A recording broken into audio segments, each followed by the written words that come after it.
Ito na guys yung nanalo ng 110 ang parada. Isang palo ang kalaban.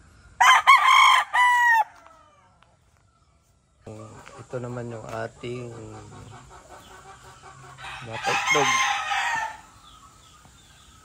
Itong isang ito ay galing kay Nene Aguilar trio. So ang kuha natin dito is 55,000 ang trio. Another trio from Nene Aguilar, ganun din 55,000.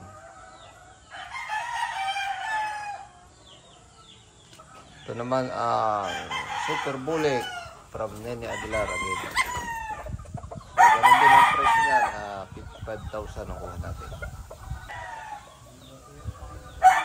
Sapi from Nene Aguilar din 55,000. And then ito yung unang kinuha natin na trio from Nene Aguilar din. So ang kuha ko nito is 45,000 ba. Ito namang isang ito ay from BBC Farm Cavite. So ang binili ko lang dyan yung lalaki, pinarisan ko ng roundhead allen. Itong lalaki ay sweater ito, golden ball. Ito naman ay trio from Redstone Game Farm ng Negros.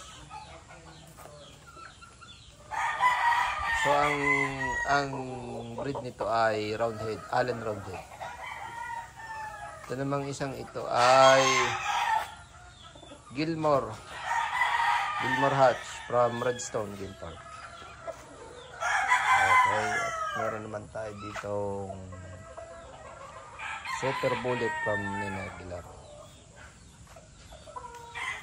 So medyo mababa lang ako nito, nasa 45,000 lang yung trio. Ito namang isang ito ay Nene Aguilar din, trio.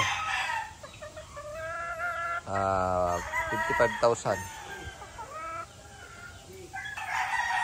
Ito naman guys, mga inahin kong ito, pinamimigay ko na ito. Ayan, dami pa ito. So ayan, pinamimigay na natin yan kung sino may gusto. Ano, ito guys, ito yung mga pasisiw ko galing kay Nene Aguilar na trio. So itong isang malaking ito tsaka yung dalawang malaking iyon ay galing kay Art Lopez. So nabili natin yan sa Fiesta sa MOA. So nakuha natin ng 5,000 ng isa niyan. Yan, tatlong yan, bali 15,000. Pero itong mga maliliit guys, mga pasisiw ko na to galing kay Nene Aguilar. So yan, mga pasisiw na natin yan, palabas na natin. Early bird. So ayan, nakakuha na tayo ng bulik, mga bulik na. So ayan, medyo masisiklas na. Ito naman guys yung huling batch ng papisa natin galing kay Nene Aguilar, materialis nito.